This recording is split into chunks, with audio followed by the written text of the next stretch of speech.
Hey, what's up, witches? It's been a really long time since I've done any tarot reading videos, and with the summer solstice approaching, I thought that this would be the perfect opportunity to do a summer solstice tarot reading for everybody. So today I'm going to do a little tarot reading, some intuitive tarot, with one of my newest additions to my collection that I also reviewed on this channel, which is the Druid Craft Tarot. So I'll go ahead and flip the camera around and we'll start.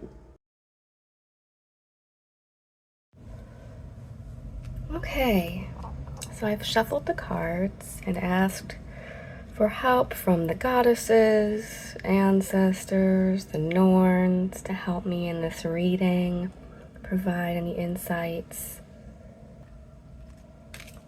Prince of Cups, the Hanged Man,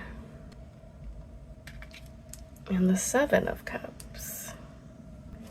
Now, the Prince of Cups here, I think, is in place of the Knight of Cups. And this face card is always about journeys and beginnings to me, because knights are off for going out on a quest. And so usually they're depicted like this, as someone riding a horse. In this case, he's holding the cup or chalice. And since cups are tied to the element of water, we do see some water in this card as well. To me, this is about the beginning of a quest, the start of a project or an endeavor, or just something that you've maybe been working on behind the scenes or toying around with in your mind, but now you're ready to journey forth with it and bring these plans to fruition, or try to go out in the world and make something of yourself. And with the cups, it's particularly tied to relationships, feelings, and emotions. So maybe you're about to start a new relationship. You're going out in the world ready to put yourself out there in that sense and open yourself up to people a little bit more. Like, I see this person riding on their horse with the cup outstretched as if to say, is there someone out there who's going to fill this cup for me? Fill my cup up with emotional needs and satisfaction and things like that. With this image in particular, it does remind me of like the quest for the Holy Grail. So I guess maybe the warning with this card would be, don't set your sights too high. Don't try to set yourself off on an impossible quest, but cups and emotions, and especially with the knights being the ones who kind of have that joie de vivre, that lust for life. They want to go out into the world and go on adventures, and this one, I think, symbolizes looking for that kind of fulfillment.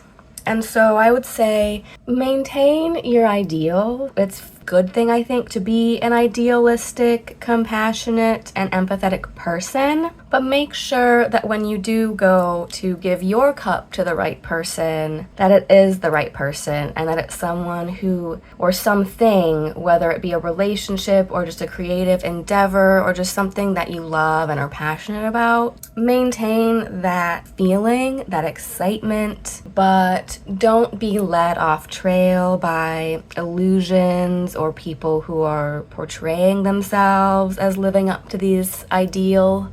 And then with the Hanged Man, I actually get this card a lot in my own personal readings. To me, it symbolizes kind of being held in stasis, or in a state of limbo almost. You know, he's literally being held upside down in a state of suspense, or like suspended animation almost. But with the Hanged Man being a major arcana card, it means that there's still a lot of power and potential energy contained in this card, even while this person is tied up, and perhaps even in this card, ready to be offered as some form of sacrifice, especially with seeing the field in the background with the scythe. I think that also is kind of a little dark nod in the background as to what this man's fate may be.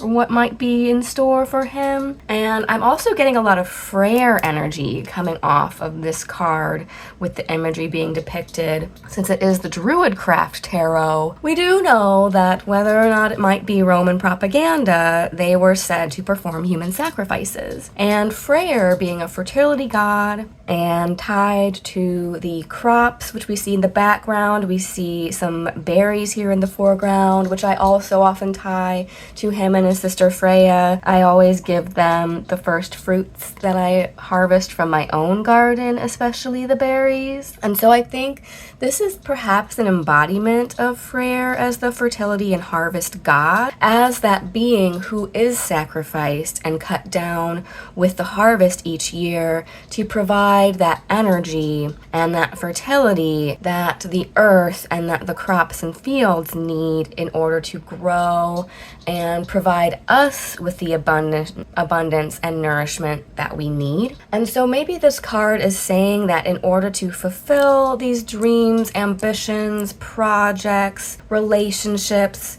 we may have to sacrifice something ourselves. Maybe it's just coming out of that time of stasis or suspended animation and becoming more actively involved or aware of what's going on in the world around us. But it may be saying that in order to reach fulfillment, in order to receive this abundance or these gifts that are going to be coming our way, you know, as we reach that time of midsummer and the first fruits, that we might need to give something of ourselves in turn. You know, it's always a give and take. It's always a mutual exchange of energy, especially when working with gods and land spirits. It's equivalent exchange. You gotta give in order to receive. And let's just see if the booklet which came with this Druid Craft Tarot has any other special messages for us. Patience, surrender or sacrifice, deepening of experience. Oh, hi. Have you come to offer some insight? One thing I do find interesting about the Hanged Man card, and like I said, not only do I pull this card a lot in my own readings, but I've noticed that when I lay down, especially to go to sleep at night, I will find myself laying in Hanged Man posture where I have one leg bent beneath my other knee. So I don't know what that says about me. The booklet says that his right leg is bent behind his left knee, as in traditional tarot images, but also echoing the crane posture adopted by the ancient druids when performing certain spells. This posture linked the druid both to this world and the other world, and the crane symbolizes patience and the ability to journey to the other world in druid animal lore. The mistletoe is growing on the world tree in this card, which links the middle, upper, and lower worlds. It is soon to be Lughnasadh, the time of the sacrifice of the god or corn king. So yeah, I definitely think this might be tying into us going into that summer solstice and that time of year, getting ready to go to into Lughnasadh and that feast of first fruits.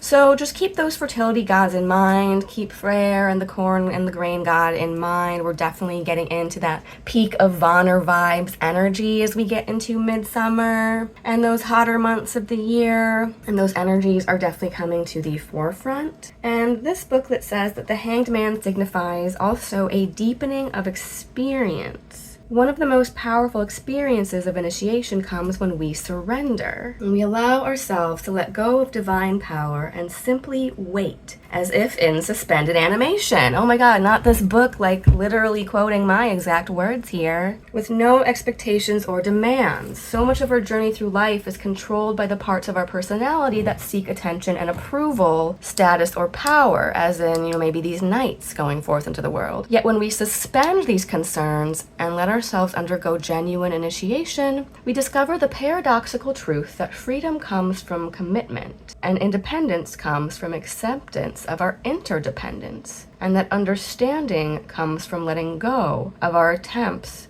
to understand. This gives the general overall meanings of this card as peace, understanding, and patience. Finding this card may indicate that you are ready for such an initiation or to undertake such a quest as indicated in the Cups or the Prince of Cups card. The seeds of inspiration are soon to be harvested in a period of successful creative activity.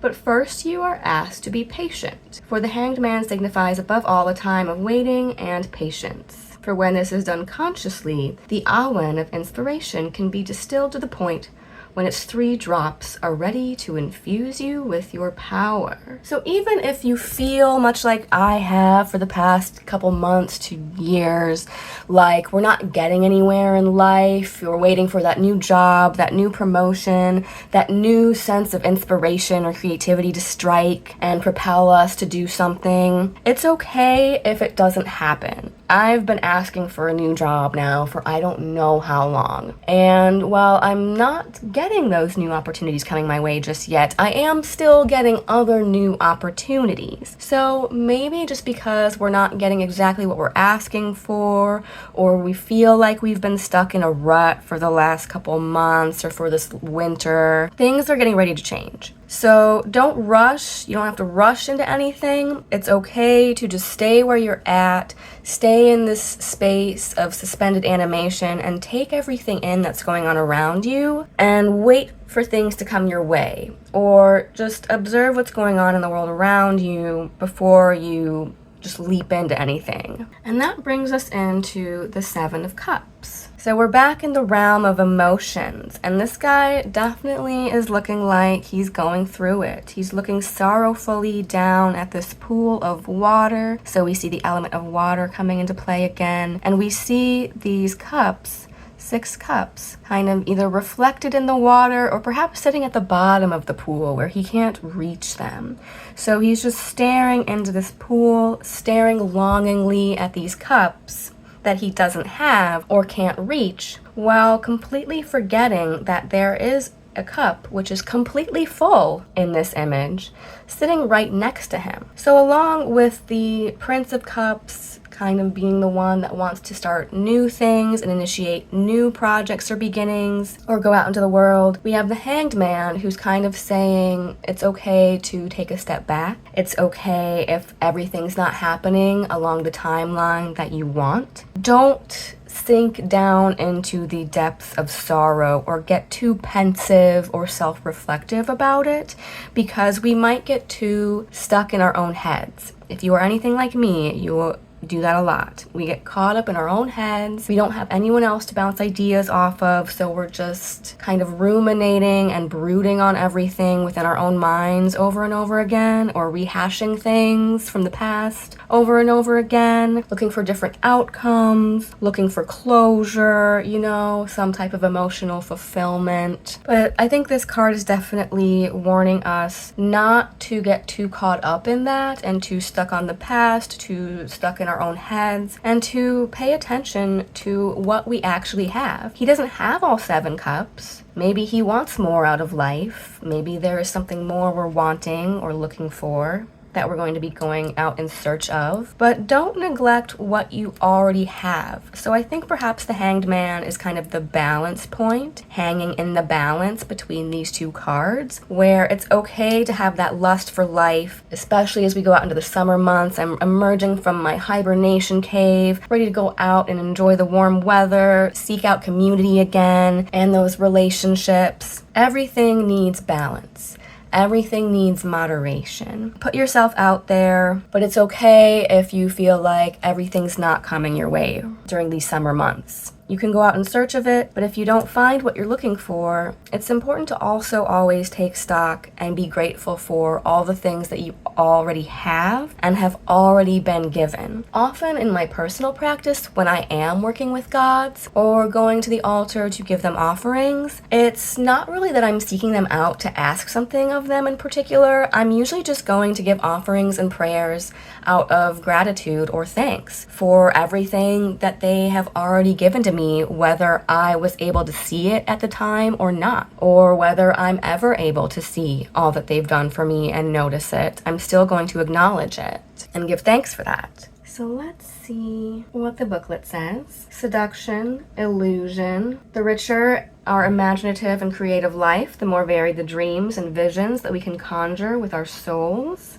This is the stuff of magic, but it is vital we appreciate the difference between the world of the imagination and the physical world. It is possible you are experiencing a time when you're feeling seduced by the number of different ideas and possibilities, but are finding it difficult to decide which way to proceed, which trail to go down on your quest. But you worry that if you spend too much time in suspended animation or hesitant to make a choice, all of these choices or opportunities could evaporate. By simply being patient and waiting, you will discover whether any of them are likely to be lasting. It's also possible that you have inadvertently slipped from exploring potential or visions into merely daydreaming. An activity that might have begun as a goal, planning, or an exploration of the inner world may have become confusing or simply a waste of your energy, plunging you into this world of illusion where, like I said, we're caught up in our own heads. We're stuck in our own heads ruminating about things. So it says sometimes this card can indicate that you're sinking into a depth of despair or perhaps into debauchery, seeking after too many cups all at once. You want everything all at once, all right now, greedily pursuing every opportunity to satisfy your desires. And so I think this card is saying, don't do that. You may also choose to pursue a mystical quest of the heart, tracing desire to its very roots. So undertake some type of grail quest. I was going to pull more cards, but I feel like these 3 cards are really working well and in harmony together, especially with the 2 different messages coming through with the Prince and 7 of Cups, where we're feeling that potential energy. We want to undertake something new, but maybe there's too many directions we're being pulled in and we don't know which way to go. And the danger is that if we wait too long, we run the risk of being in this state of suspended animation forever and never making any moves in the real world. And maybe this is even like the same guy. You know, this person went on their grail quest. They found their holy grail, but now they don't know what to do with it. And so even though they have it, they found it, it's sitting right next to them, they're always looking for the next thing. And I know I'm one of those people that can fall into this trap of the world around us is always telling us to be ambitious, go, go, go. Always be working that grind, hustling, always try to make more.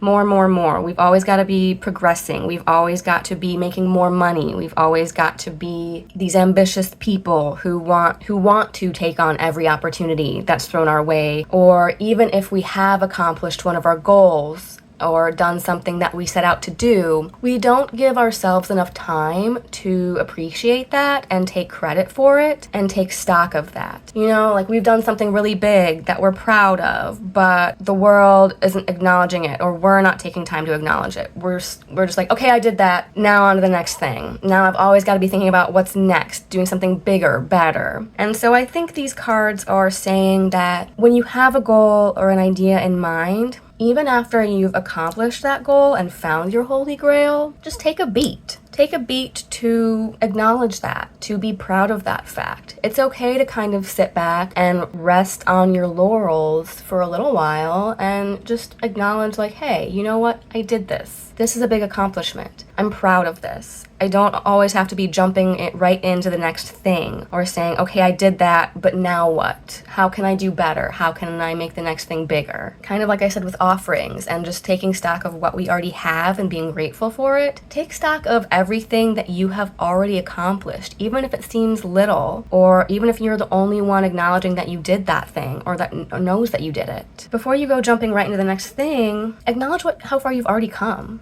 Acknowledge all that you've already done and accomplished, and just really sit in that for a while. We don't always have to be right on to the next thing, because then we're neglecting everything we've already done and acting like it didn't mean anything or like it wasn't enough, you know? So I think this Hanged Man card is definitely a symbol of just everything needs to be balanced. We need to have that potential energy, that creativity, that desire to go out into the world and make something of ourselves and pursue our creative passions, pursue romantic relationships, whatever it is that fills up your cup and leaves you feeling fulfilled in life. Go out and do that. But don't get lost along the way, like chasing dragons. Keep everything grounded and rooted in reality. Harness that potential energy, and don't get caught up in the mundane. Don't get caught up on everything that we lack, or that you're still missing or still wanting, because when you're only focused on the lack, then you're coming at everything from that lacking mindset. We need to be looking at everything from a, how is my cup already being filled? What do I already have to my advantage or at my disposal? How far have I already come, and what have I already gained? And then where can I take stock of that before going on to the next thing? So I think it's really cool that this card with the Druid Tarot in particular mentioned things like Lunisad, since I definitely see the imagery of that coming through in this card. And I do tie Freyr as a fertility and agriculture deity into these types of imagery, and see him as a god of the harvest who is sacrificed to ensure a good harvest, because the Vanir in particular are very concerned with our material comforts and our comfort on Earth. So I think I'm just going to leave this reading here. I think this sums it up pretty well. What we can be looking forward to and keeping in mind for these coming summer months as we approach the solstice.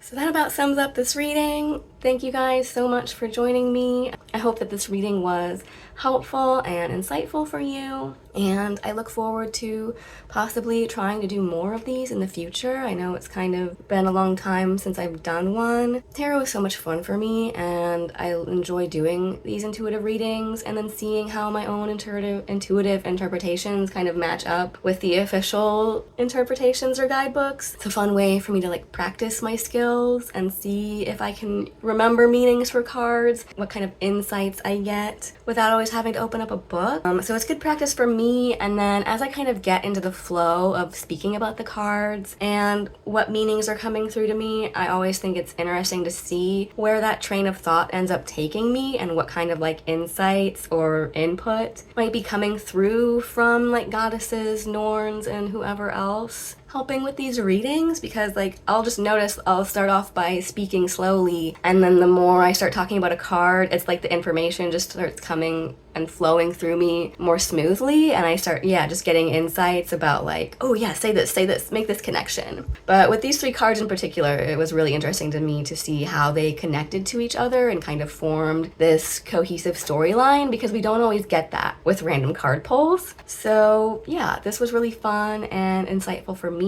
I hope it was for you as well, and until next time, stay classy, pagans.